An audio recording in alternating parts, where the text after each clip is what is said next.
খুব গুরুত্বপূর্ণ প্রশ্ন। তার কারণ বাংলা পক্ষ ছাড়া এই যে যারা মেন স্ট্রিমের মিডিয়া যারা, তারা এই জিনিসগুলো প্রকাশ করতে ভয় পায় যে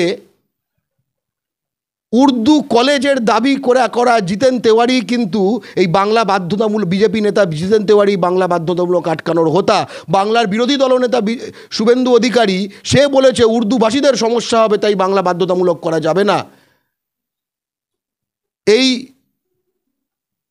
বিজেপির কেন্দ্রীয় সরকারের উর্দু বাজেট ডবল করেছে 5 বছরে।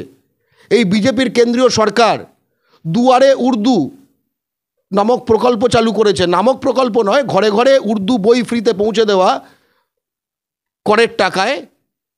সেই দিন চালু করেছে যেদিন এবিভিপি করা রাজেশ তাপস শহীদ হয়েছিল। তারা জানলও না যে উর্দুর দালালি করা একটা দলের জন্য খেটে তারা উর্দু বিরোধিতা করতে করতে শহীদ হলো। এবং সিপিএম দল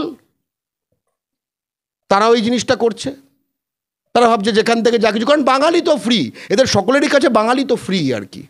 তারা জানে বাঙালিদের এর মধ্যে ঘেটে ঘুটে একটা কিছু করে দেওয়া যাবে। কাউকে একটু হিন্দু হিন্দু করা যাবে, কাউকে একটু বিজেপির ভয় দেখানো যাবে, আর কাউকে একটু এই বিজে মূল টুল এগুলো বলে একটুখানি টানা যাবে। কিন্তু আজ বাঙালির কাছে দিনের আলোর মতো স্পষ্ট হচ্ছে যে বাঙালির পক্ষ মানে বাংলা পক্ষ, এবং আমরা বাঙালি জাতির সেই আশা ভরসা যাতে আমরা ধারণ করতে পারি, তাই আমরা কাঁধ চওড়া করছি। আমরা বাংলা জুড়ে লড়াই করব। কালকে, আজ এবং কাল বাংলা জুড়ে প্রতিটি জেলায় বিক্ষোভ হচ্ছে, বাংলা পক্ষ সংগঠিত করছে, এবং এই চলমান লড়াই থাকবে সামাজিক মাধ্যমে, মাঠে ঘাটে, পথে। এবং আমরা বাংলার সংস্কৃতির সঙ্গে যুক্ত, বাংলার শিক্ষার সঙ্গে যুক্ত শুধু তারা নয়, এই পেটের প্রশ্নে, জীবিকার প্রশ্নে বাংলার প্রতিটি যুব সমাজ, স্কুল, কলেজ, কোচিং সেন্টার, সেইখানে যাব। এরাও ভোটার, এরাও ভোট দেয়, এরাও আঙুলের ডগায় কারেন্ট মারতে পারে।